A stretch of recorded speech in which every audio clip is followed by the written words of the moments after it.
Thank you for having me, and Ray, thank you very much for the excellent... This is a multi-layered crime as a multimedia presentation, a digital capture of an alleged attempt to steal an election. Evidence of conspiracy includes technical experts being escorted into an election office in Coffee County, Georgia, to illegally access data from voting machines.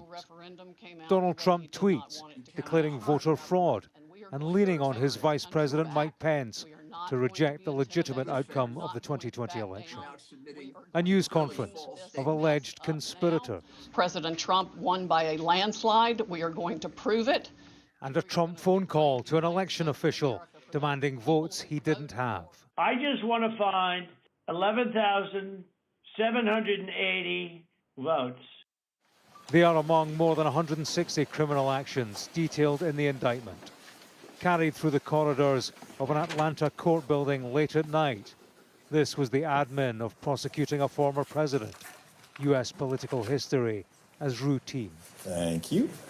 Violations of Georgia law arising from a criminal conspiracy to overturn the results of the 2020 presidential election in this state. The 19 accused face charges of racketeering, a prosecuting tool typically used to target mafia crime. In this alleged conspiracy, there is the boss and his consigliere, former Chief of Staff Mark Meadows, and Trump's former personal attorney, Rudy Giuliani.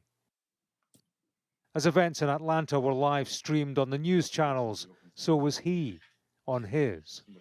Now with the fourth indictment, and I feel sorry for any of the others that are involved in this. And if it involves me, I feel sorry for me too. Do you fear a fourth indictment? Donald Trump ignored the issue of a fourth indictment when we put it to him. He was hosting a live golf tournament last week in Bedminster. Here next week, he says he'll present an irrefutable report on election fraud in the state of Georgia. Mr. President, thank you.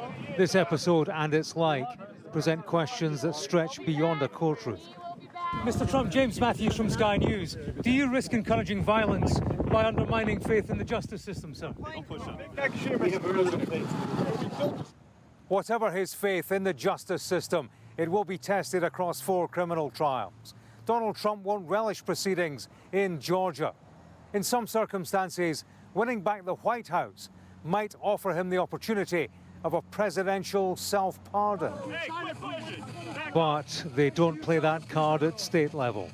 In Georgia, in principle, if he gets convicted, he stays convicted. James Matthews, Sky News, in Washington.